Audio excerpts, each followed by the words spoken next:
Hey there, welcome. What you are about to witness is an incredible interview with the most amazing and inspiring woman. Candace came into the container of the Infinite Abundance Challenge just a couple of weeks ago, and her mission with horses and with helping others is absolutely incredible. I've been so inspired by this woman.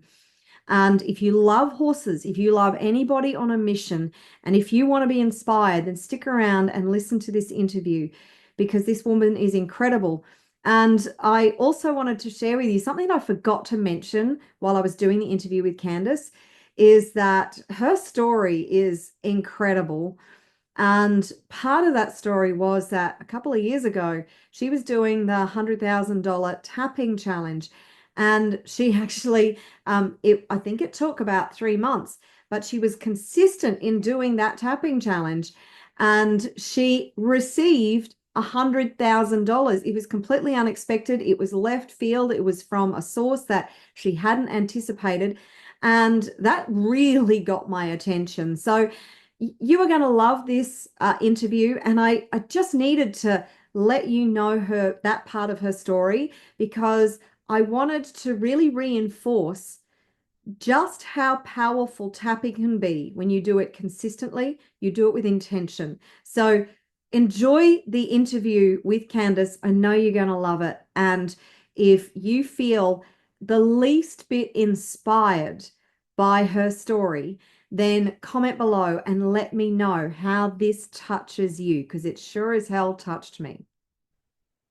Hello, everybody. Marguerita here, and I am super excited to have one really freaking amazing lady with me today, Candice Ensign, who I actually, she was participating in the Infinite Abundance Challenge that I did recently, and Candice was sharing her mission and what she's doing at the moment, which is just off the chart crazy. So she's definitely a woman after my own heart.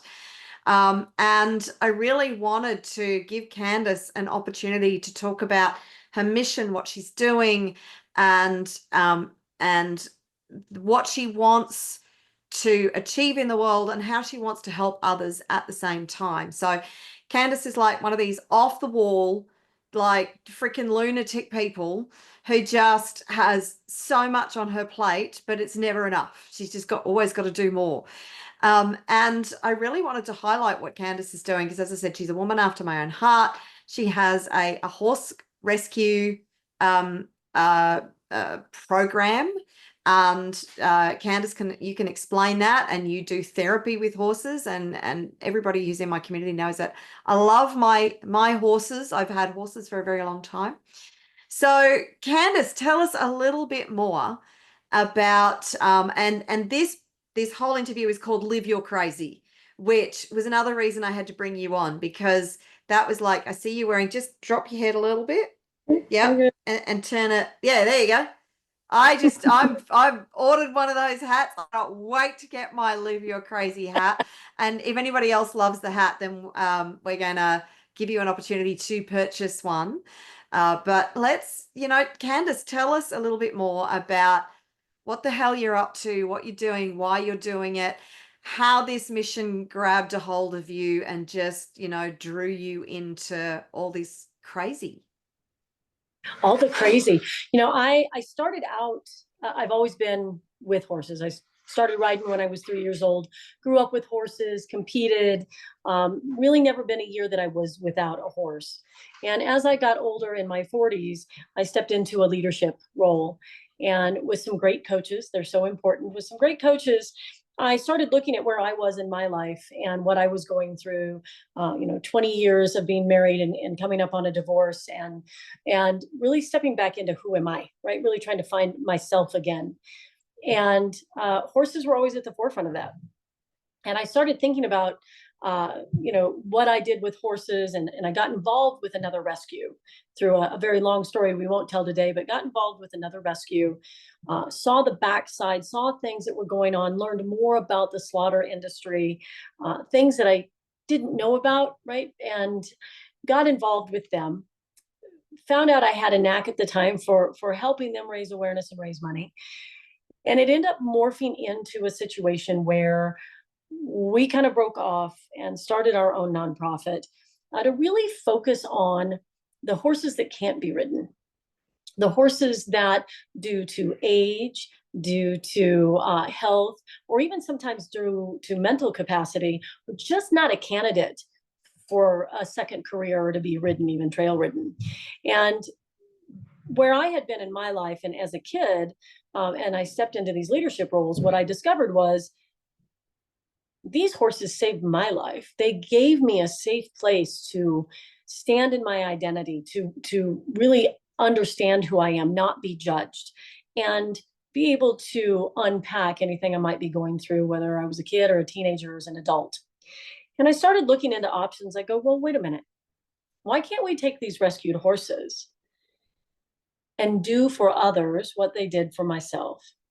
And that really became the mission of Journey with Equus, was to raise awareness around the gifts that horses have to give outside of being ridden. And that's where it all started. It has grown. We started out with 3 or 4 horses. We now are home to over 100 head of horses. And I went through a program several years back, similar to kind of a master's type program called Equine Gestalt. So I became a certified equine gestalt practitioner, which is another fancy word for partnering with the horses and partnering them with humans to help them heal trauma, to help them rediscover themselves, help them master their self-leadership and really love themselves again, and grab onto these amazing gifts that they have and take them out in the world and be able to shine that light and create that ripple effect of us all kind of standing in our authenticity. So it's grown into this crazy thing. It's 2 of us that really maintain the ranch, and that's my passion. My passion is to help others understand that your purpose is there, and when you find it, you'll do things you never thought you would do. And then sharing these gifts with sharing the gifts of the horses, so people can start understanding they do have something to share with us, even when their riding career is over.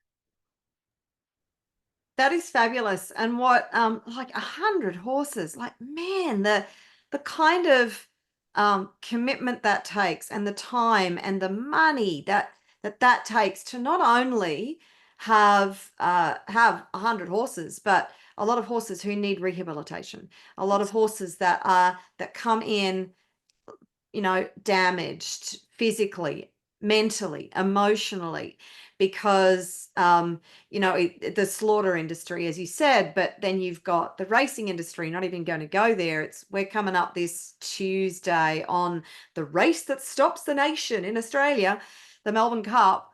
And the vast majority of people who are going to celebrate the Melbourne Cup have no idea about horses. They have no idea about the racing industry. They have no idea what goes on in the background, and how badly some of the horses get treated, abandoned. They end up going to what we call, I don't know if you call it the same thing there, but we call it the doggers here. So they go for pet meat or the glue factory. And, it used to be almost a joke, but it's not a joke. And these poor animals are just, and they are the most beautiful. Horses are just, they're so big, but in so many ways they're so gentle, and they're so intelligent and so healing. And because I didn't start at 3, I started riding at horses when I was 8. And I've got a couple of rescues from the racing industry myself. And they're just such a precious, amazing animal when you really take the time to spend with them.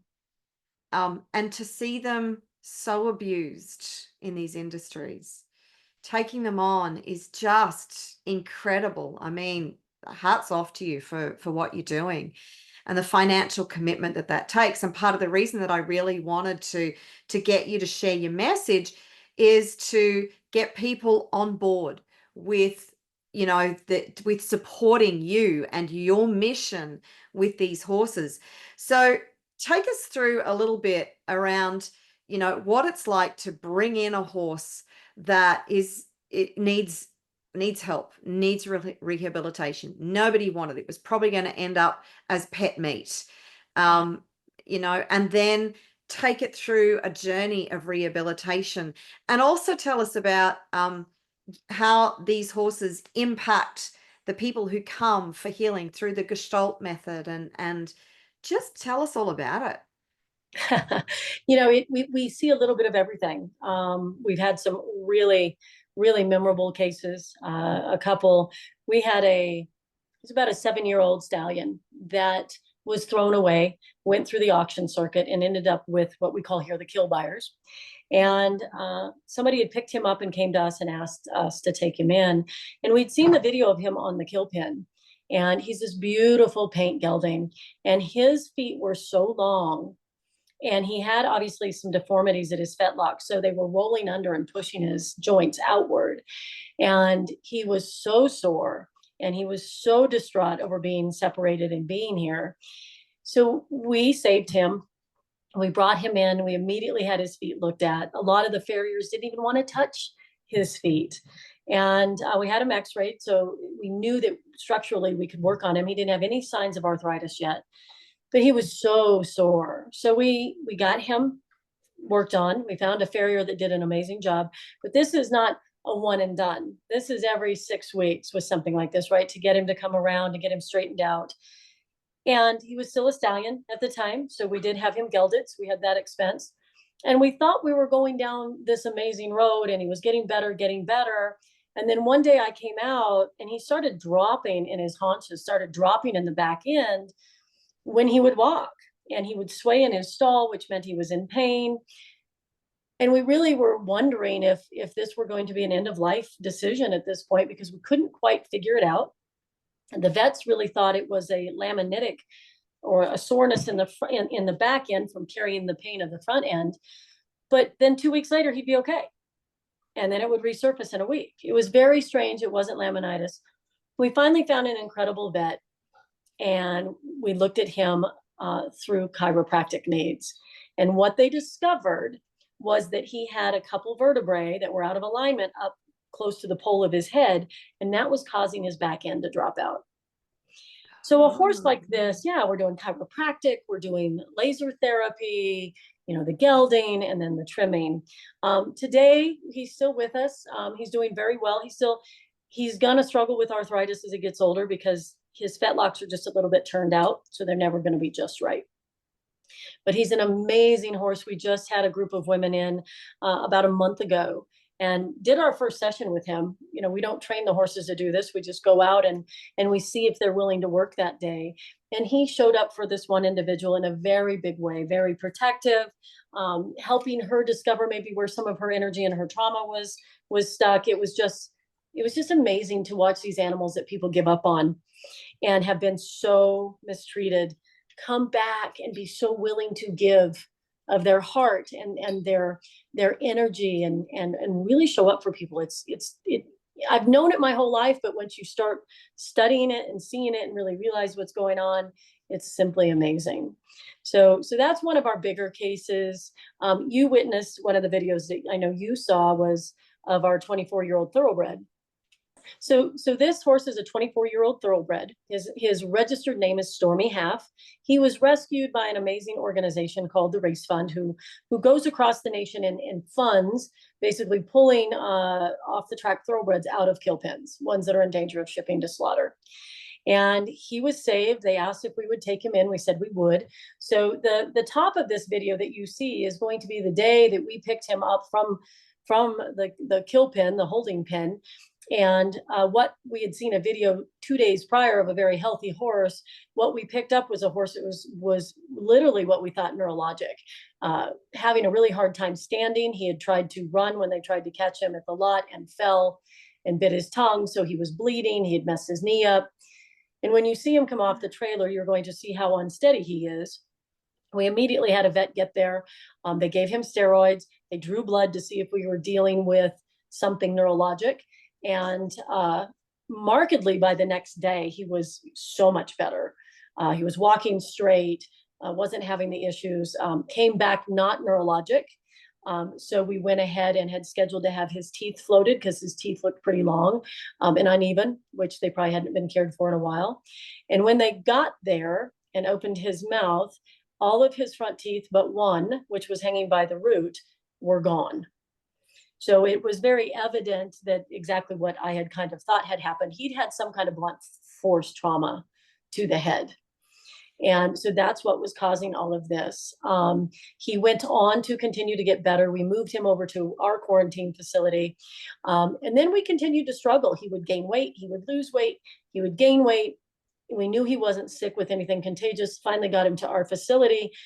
And same thing, just struggling to get weight on him. And then one day he was laying down. He was acting colicky. And I was like, oh boy. But it wasn't colic. We got the vet out multiple times. Finally, just so everybody knows, colic is one of the biggest killers of horses. Yes. So it's a gut dysfunction. Yes. That causes an incredible amount of pain. And yeah, if you don't get onto it fast, then yeah, it can take a horse down pretty quick. Yeah, it's pretty scary stuff. And so we were concerned. Was he having a colic episode? The vets went through a process of elimination, and they ended up doing a belly tap on him, and he had a huge infection in his abdomen. We don't know. We tried to get a culture. We never did find out what it was. So he went on a really long haul with antibiotics for about 30 days. And the picture you see at the bottom here is him today. He is fully filled out. He's at a great weight. We feed him like crazy. And this is him playing on a cooler morning, showing us that a 24-year-old thoroughbred still has what it takes. So it's been a really long road for him. Okay, so let's play. It's only 20 seconds. So let's play this quick video.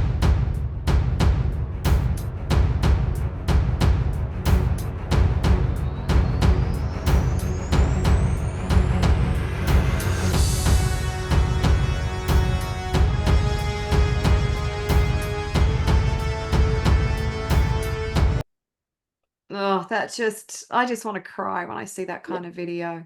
Yeah. And while I've got, so this is Candace's Facebook page. So you can follow Candace on Facebook, and her TikTok is Journey with Equus, EQWS, if you're on TikTok, and she's got stacks of videos on there if you want to follow the journey.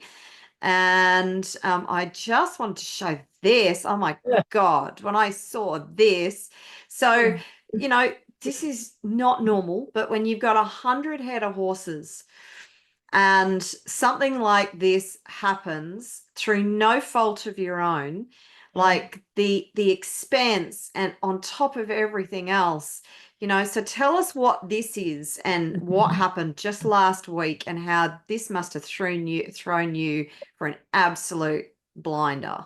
Well, yeah, if we take even a step back leading right up to this, we have had 2 weeks of ongoing colics, or, you know, gassy horses, and we lost 3 horses earlier in the month, and it was like every day we'd go down and we would have literally one or two vet calls for 2 weeks. I mean, we won't even talk about the amount of vet bills. You know, we're probably at $11,000 in vet bills this month, if not more. That's crazy. So here's this poor guy. This is Cowboy. We've had Cowboy for a long time, and he was laying flat out, and I went, oh boy, now we've got another one, right? So I went up and grabbed him to bring him in and do our normal protocol and call the vet. And when I got to him, he was slobbering, he was bleeding. And I was like, oh my gosh, what's going on? So when we got him down here, this is what we found. So the hay that we had received, and we've been working with this individual that delivers our hay for a long time, great people, never had a problem. And this is the result of, I don't know exactly that it's foxtail, what we found in it, but it is a sticker. And these stickers work their way into the gums and the teeth and the lips, and they create these ulcerations and infections.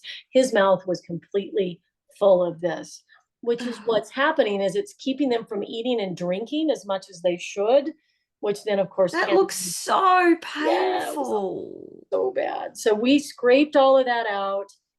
Put him on some pain meds for a couple days. I'm happy to say he's, you know, we literally had to go through and take out all of the hay. And we have, these are not bales of hay. These are 700-pound bales of hay that we net. So we had to get rid of all that hay. And we're very fortunate that we had some donations come in with some new hay. And I'm grateful to say he is eating well and doing well. But we're wondering now, we've probably got at least 7 to 8 horses that were impacted by this immediately. We're wondering if one of the horses we lost maybe had been impacted and wasn't eating or drinking enough. He did end up twisting. You know, it's so much good that we do, and there's so many amazing days. And then there are months like this. You know, these are the challenges, these are the realities. And I think probably whether you're in dog rescue, horse rescue, or anything else, you're going to go through some hard times. And with 100 head of horses, like you said, it's a numbers game, right? You're going to have things that happen. So we're happy he's doing better. We had a horse in the hospital from a sand colic who's decided that instead of eating his bale of hay, he likes to go dig around on the outer edges of his paddock. So he is home from the hospital and doing well. He's back with his paddock mate, but not on the paddock anymore. He's in a small paddock that doesn't have sand. So knock on wood, everybody that was not feeling well this last week is doing really well.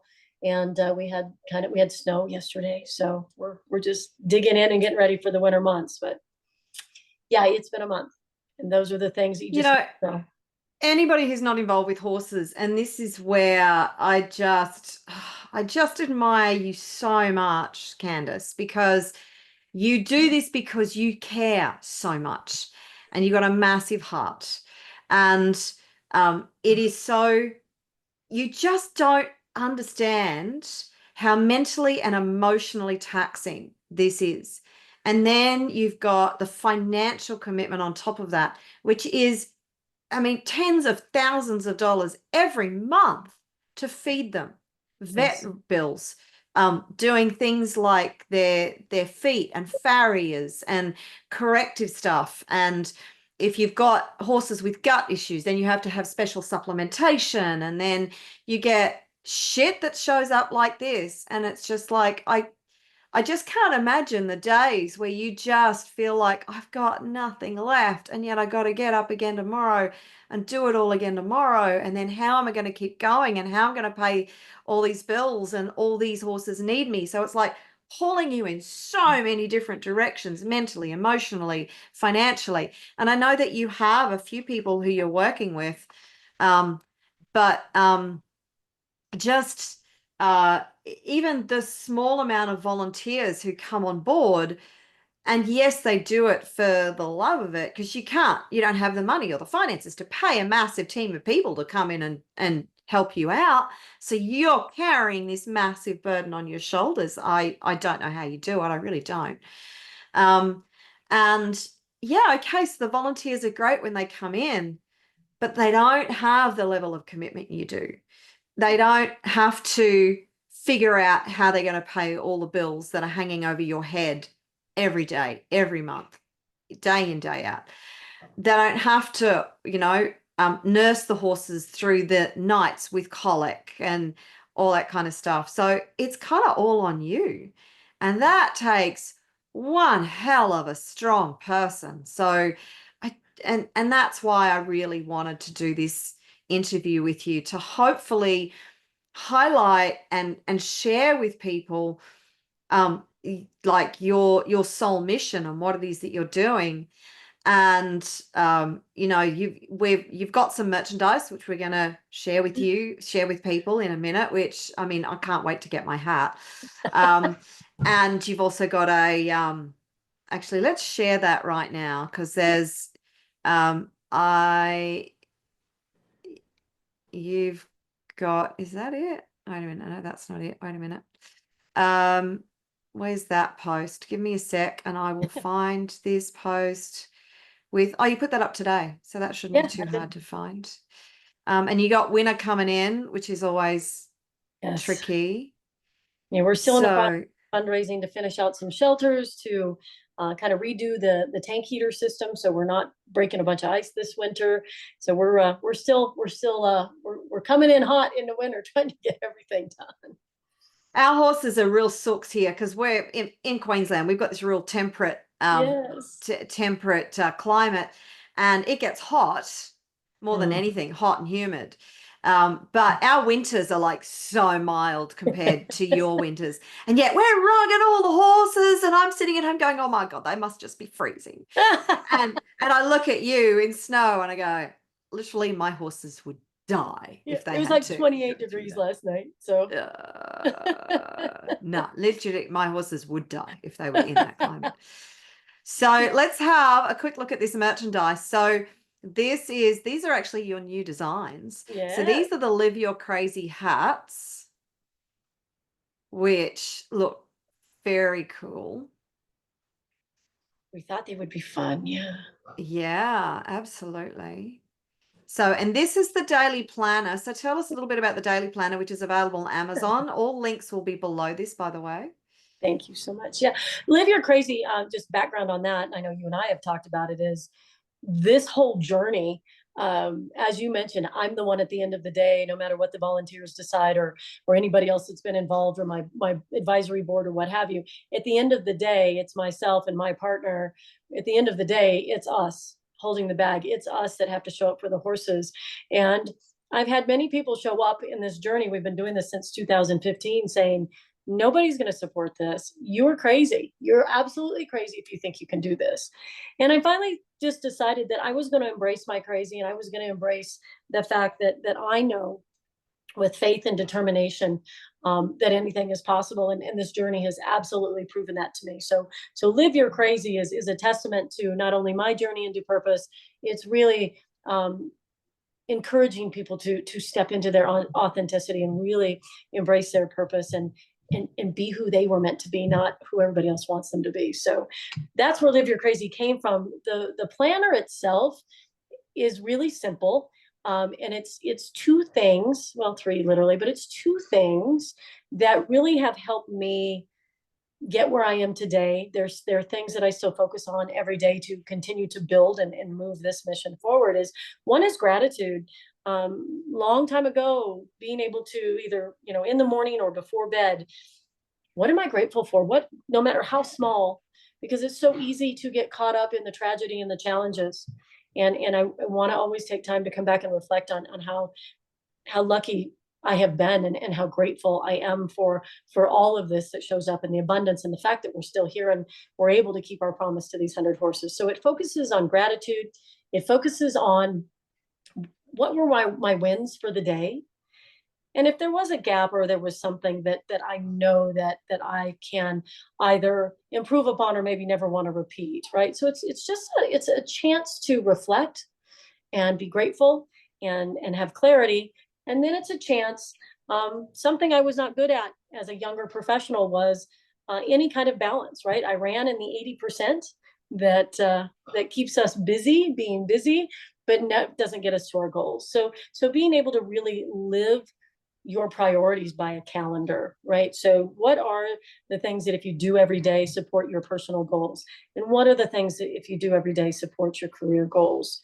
And getting really clear, living by that schedule, not having the noise of the outside, and then just having a short little space for priorities. Because I think the reason it gets noisy and we get overwhelmed, I know I do, is because I start giving everything the same priority. They're all the same importance, instead of really breaking them down and asking myself, if I do this today, does it change my life? Does it change my personal goals? Does it get me to my career goal? And if it's not going to impact me, why am I doing it? Right. So it's very simple. It comes with a foreword that is my writing on live your crazy, be your authentic self, and just something really simple that you can carry with you. It's undated, so you can use it, start it whenever you want. All right. Well, I haven't ordered mine yet, but I've got it actually in my cart on Amazon. Oh, And the reason I haven't ordered it yet is because I'm also having a little shopping spree on Amazon at the moment. So I'm just like adding things to my cart. I love it. So yeah, but that's certainly something that I am ordering. So just, if you would like to support Candace, which who wouldn't? I know that you're on a mission, and you said, look, if you've got 3,500 people who could just donate $5 a month consistently every month, then that would be a massive help for you. And beyond that, though, being able to, you can support Candace by purchasing this merchandise. As I said, below this video, you will find links to all of Candace's stuff. You can go to liveyourcrazy.com. And, even if you can't give a lot, it's a lot of people giving a little that makes a big difference. Yes. However, if you have more means and you have the ability to support Candace in a bigger way, then I know that you and I have spoken about maybe some sort of sponsorship program or something else. And I'd love to see you get more media and get out there in a much bigger way to share your mission, and it's not only about what you're doing, it's also about the horses and their plight and what happens to them, and sharing their message. And just tell us very, very quickly the kind of what people experience when they experience something like Gestalt equine therapy, because horses can be incredibly healing. So there's a couple different things that horses do with us, and I can tell some stories since I don't use names. They sense our energy, our heartbeat from 4 feet away, right? And there's even studies on the rhythm of their heart, how it actually impacts how we feel. So when people walk away from a horse saying, I feel so much better, it's because there's actually something going on there. There's a chemistry going on there. I recently just had one of my personal coaching clients come down and do a session here on the ranch with the horses. And I just talked to her again today, and her session was so incredibly moving. She's had some life change, and she's in that rediscovery phase. And she told me today, she said it was so impactful what I was able to unpack, the clarity I was able to walk away with. And she was so moved by this. She dreamt of the horse that night. I know when she went home, she actually dreamt about the horse that she worked with, but she's now bringing back her son and her daughter because they've been impacted by some of the life changes. If we have time, quick story, and this kind of brings about what this looks like. I have a young horse we saved. He was about 3, and another woman was involved financially with helping us save this horse. She was one of my coaching clients. And she came to me and she goes, I want to coach with him. I said, well, he's kind of young, but for you, we'll sign a second waiver and we'll let you do it. Okay. So at the time, we just had this really big arena. We didn't have a small round pen. And he was 3. I had no idea what he was going to do. So we went to the round pen, or into the arena, and I brought him in on a halter. And he's a big boy. So he was probably 1,200 pounds then as a 3-year-old. He's a big boy. And so this is an individual. She was a younger woman, very successful business owner, family-owned business. And she was just struggling with the weight of it being family owned, the toll that it was taking, and maybe just not as confident as she could be in her leadership skills yet. So I had her take the halter, and I said, I just want you to think about this horse as the business that you're pulling behind you, right? The weight of what is on your shoulders. And I just want you to walk with him. And I want you to talk to me about what this is costing you. So she did. And we talked about the dynamics and everything that was going on in her world. When she was done, I had her turn him around. And I said, I'm going to have you let him go. I don't know what he's going to do, but we're going to let him go. And this is signifying you making the hires that you needed to make. This is signifying you really taking on your leadership role. So as you know that you're moving into this future, I want you to walk and tell me what you're noticing. And as she walked, he stayed right with her, even though he was off lead. And she said, you know what I'm noticing is I'm leading and they're following, because he was following her. So that was, for her, that's what that meant. And she said, now we can start a family. My husband and I can start a family. So she started talking about having a family, and Maverick, the horse, he literally trotted up past her and went in front of her and stopped her. And she went under his neck and just kept walking and went back to talking about having a family. And he trotted up and stopped her again. So she came out the other side, and I said, I want you to stop for a minute. And I said, I hear you. I hear exactly what you're telling me. And what I want to know is, what are you actually feeling when you speak these words? And she looked at Maverick and she looked back at me and she said, I'm absolutely terrified to start a family because I believe it could destroy my marriage and my business. So what Maverick was feeling was the difference between the energy of her words and energy of what she was feeling. And that's an incongruent feeling. They don't like that a lot. They want us to be very much in our body and in integrity. So that's what we call a BS detector. We have horses that they're like, nope, I call BS. That's not true. That's not your truth. And we have horses that actually will line with our chakras and help us So that's some of the most moving moments when I kind of know some background on some folks, and you'll watch a horse line up at the throat with their throat, or line up, with the heart or the root. And what that enables me as a coach to do are ask questions I would have no clue maybe what was going on, right? Is there someone that you have something to say to, or is there something that you haven't said, or where do you need to be heard, right? I wouldn't know that without somebody, without them showing me. So we've had, there's most always tears, right? It's such an unpacking of blockages with these horses. I'm not a super emotional person, and every time I walk into the arena with my clients and these horses, I always end up with tears in my eyes. I always cry because it's what they do. And I don't think that the horse industry in general gives them enough credit for the sentient, amazing beings that they are. And when you watch this play out, and then when people feel it, and when people have these breakthroughs, and then they're ready to come back for more, it's absolute proof that they have these gifts to give us. And it's about more than just getting on their backs. I love listening to you talk about this, and the fact that, thank God, we are finally waking up to the intuitive nature of these very precious animals in our lives. And I'm sure it's not just horses. Oh, yeah. And the way that we have treated them and mistreated them. I mean, I remember back, gosh, almost 50 years to my early pony club days, and they were just horses. We had no understanding of the depth of emotional intelligence that these animals have, and the connection we can have to them. And I don't know if you've heard this, I've not checked on it, but a friend told me just a couple of years ago, she said that horses, when they sense, like if they're out in the wild, I don't even know how they measured this or figured this out, but apparently when there's like a predator, their heartbeat will sync in line with the predator. So and connect so deeply on that level. And it's like, there's so much that we don't freaking understand about what these animals can do for us and how they can help us in so many ways. So again, if you'd like to support Candace in her mission, you can always reach out to her. The links are below this video. And before we wrap it up today, I know that you mentioned to me, because you've got your own coaching programs and everything, and you're incredible. I love what you're doing. And you sort of mentioned to me, because we've had a discussion previously about perhaps, working with me, and I can sort of help you through some stuff. And I've never done this before, but you inspire me so much.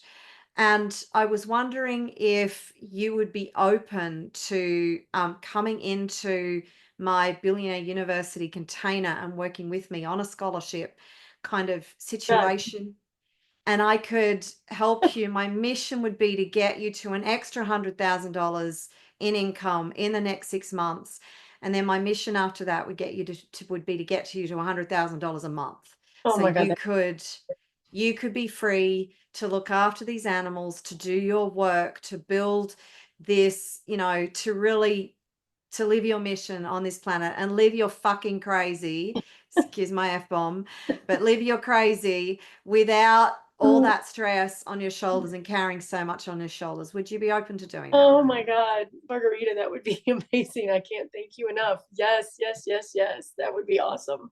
Well, it would be my honor, See, because I said I don't get emotional, and now I'm getting emotional. So yes. Well, I just know that, it would not only be helping you, it would be also helping so many other people. And I really want to help you advance your work. So it is my absolute honor and pleasure. So please, get in touch with Candace and share this video out to other people. Touch their hearts in the way that Candace is touching so many other people's hearts, and help these horses and help her on her mission. Because, together, when we support each other and build each other up, and we just help to make the world a better place. And I'm just so honored that you could share this with me, Candace, and share this with my people. So bless you and bless your big, beautiful heart for everything that you're doing. So everybody, go and check Candace out. And thanks so much for being with us today, Candace. Oh, thank you so much. It's been an amazing opportunity. Thank you, Marguerita.